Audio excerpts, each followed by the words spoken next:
Hello, class 11 students. This is your biology teacher Agrima Rawat. So, we have been doing chapter number 8 cells, the unit of life. In this, we have been talking about the eukaryotic cells. What are the components in the eukaryotic cells are? So, first thing that we have talked about in the eukaryotic cell is a plasma membrane, and we have seen that it has a very defined complex structure. Okay, and it is one of the protective covering in the eukaryotic cells. Now we are going to talk about the second type of protective wall that is found in the eukaryotic cell, that is the cell wall. Okay, so cell wall is only found in the plant cell. Cell wall एक ऐसी protective layer है जो कि सिर्फ आपको कहाँ देखने को मिलती है, प्लांट सेल में. आपको एनिमल सेल में आपको देखने को नहीं मिलेगी.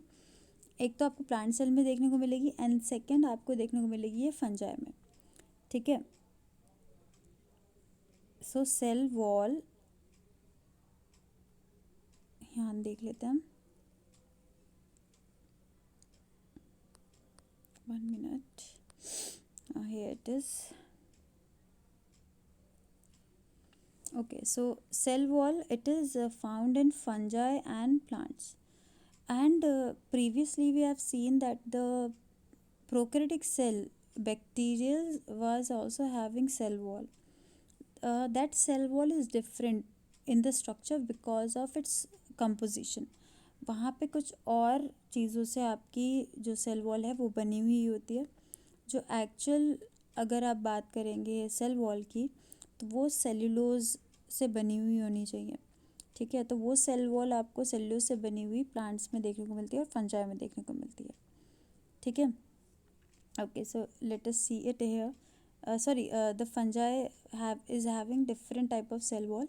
ठीक है. बट उसमें भी थोड़ा बहुत आपका ये एक्चुअल सेल वॉल की तरह काम करती है फंजाई में. ठीक है. Okay, so it is a non-living rigid structure, as we have seen in the plasma membrane, that it is a fluid structure. ठीक है. वो फ्लूइड ही मतलब सेमी फ्लूइड स्ट्रक्चर है, ना ही पूरी तरह से लिक्विड ही है, ना ही बिल्कुल आपका पूरी तरह से सॉलिड है. It is having a semi fluid structure, but in contrast to it the cell wall is having a rigid structure. मतलब एक बहुत ही हार्ड स्ट्रक्चर होता है सेल वॉल का. जैसे एक ईंटों की दीवार होती है, कुछ इस तरह का स्ट्रक्चर होता है जो कि एक सॉलिड आपका प्रोटेक्शन देगा. ठीक है. और नॉन लिविंग है, it is not living structure. Okay. तो सेल वॉल नॉन लिविंग है and the plasma membrane is the living structure. Okay. And then what are the functions of the cell wall. Cell wall के क्या क्या काम होते हैं. अब एक हार्ड स्ट्रक्चर, प्लाज्मा मेम्ब्रेन के भी बाहर एक और प्लांट सेल में ज़रूरत पड़ी तो कोई ना कोई तो रीज़न होगा ना उसका, कि जिसकी वजह से प्लांट सेल में प्लाज्मा मेम्ब्रेन के बाहर एक और प्रोटेक्टिव लेयर आने की ज़रूरत पड़ी. तो इसका काम, पहला काम है शेप देना. प्लांट सेल को एक पर्टिकुलर शेप मिल पाती है just because of the cell wall. ठीक है. बिकॉज रिजिड है स्ट्रक्चर में तो एक शेप देगा एंड प्रोटेक्शन देगा सेल को मैकेनिकल डैमेजेस से. कोई बाहर से कोई, जैसे कोई चीज़ टकराती है सेल से, या कोई चीज़ बहुत ज़ोर से कोई मार रहा है पेड़ पे, तो उसकी सेल ज़्यादा से ज़्यादा डैमेज से बच सके उसके लिए सेल वॉल काम करती है. ठीक है. इसे मैकेनिकल डैमेज कहेंगे. एंड इन्फेक्शंस ऑल्सो, कोई भी बैक्टीरिया फंजाई वगैरह एकदम से घुस ना जाए अंदर, तो उनकी एंट्री को रोकने के लिए भी पहले सेल वॉल से होते हुए गुजरना पड़ेगा उन्हें. सेल वॉल घुसने नहीं देगी उन्हें. ठीक है. तो इन्फेक्शन से ज़्यादा आपकी सेल वॉल प्रोटेक्ट करने की कोशिश करती है. And one more thing, it helps in the cell to cell interaction. अब एक सेल है ये, जैसे ये एक सेल है प्लांट सेल, और एक ये प्लांट सेल है. ठीक है.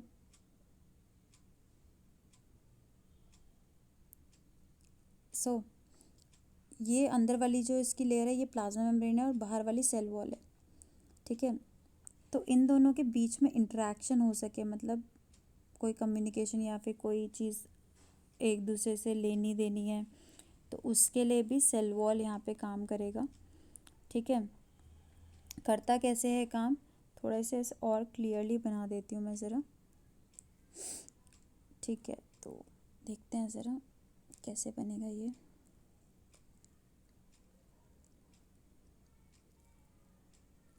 मैं थोड़ा रिजिड स्ट्रक्चर बनाने की कोशिश कर रही हूँ इसका, ताकि आपको पता चले कि एक प्लांट सेल बहुत ज़्यादा रिजिड स्ट्रक्चर होता है।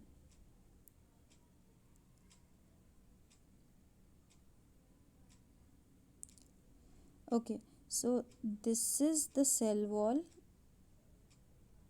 एक सेल में बता दूंगी मैं आपको, दूसरे में अपने आप पता चल जाएगा। And this is the plasma membrane, और इसको मैं पीएम से डिनोट कर रही हूँ, ठीक है। ओके, तो दो सेल्स जो हैं, सेल वॉल से आपके आउटर लेयर है, इन दोनों को जोड़ के रखने का काम एक और यहाँ पे लेयर होती है जिसे हम कहते हैं मिडल लेमेला, ठीक है। बीच में एक लेयर होती है दो सेल्स के बीच में, जो कि दो सेल प्लांट सेल्स को एक दूसरे से अटैच रखने का काम करते हैं। इस लेयर को बोलते हैं मिडल लेमेला, ओके।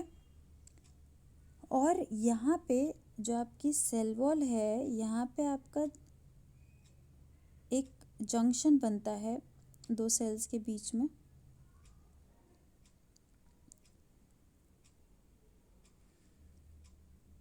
ठीक है। यहाँ पे एक जंक्शन बनेगा बीच में, जैसे कि आपको याद होगा जब हम एनिमल टिश्यूज़ पढ़े थे वहाँ पे भी हमने पढ़े थे जंक्शंस, ठीक है। 3 टाइप के जंक्शन पढ़े थे और एक गैप जंक्शन पढ़ा था। जैसे गैप जंक्शन में एक सेल से दूसरे सेल में आपका ट्रांसफ़र हो सकता है, साइटोप्लाज्म कनेक्ट हो जाते हैं। वैसे ही जब हम प्लांट सेल की बात करें, वो एनिमल सेल की बात थी, ये प्लांट सेल की बात है। तो प्लांट सेल्स में भी एक जंक्शन होता है जो दो प्लांट सेल्स को एक दूसरे से कम्युनिकेट करने के लिए, कोई चीज़ एक दूसरे में पास ऑन करने के लिए हेल्प करता है, ठीक है। और इस जंक्शन को बोलते हैं हम plasmodesmata,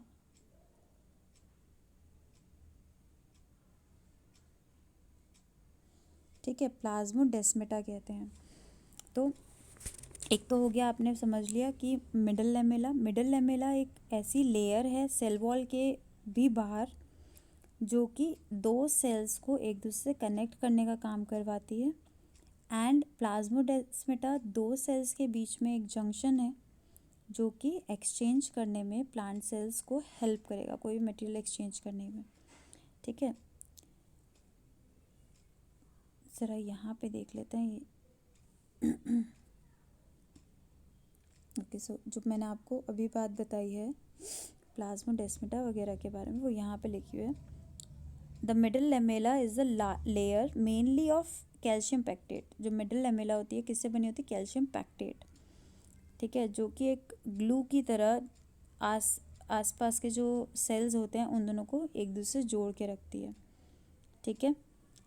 the cell wall in the middle lamella may be transferred by the plasmodesmata. जो मिडल लेमेला और मिडल आपका सेल वॉल है वो ट्रांसफर्ड हो, मतलब उनके बीच में से एक प्लाज्मोडेस्माटा एक कनेक्शन जा रहा होता है जो कि दो नेबरिंग सेल्स के साइटोप्लाज्म को कनेक्ट करता है एक दूसरे से, ठीक है। I think you would be clear about it now. अच्छा, हम फिर से वापस आते हैं ऊपर। तो फंक्शंस क्या हुए सेल वॉल के, एक तो शेप देता है वो सेल्स को, दूसरी चीज़ वो प्रोटेक्शन दे रहा है सेल को from the mechanical damages and infection.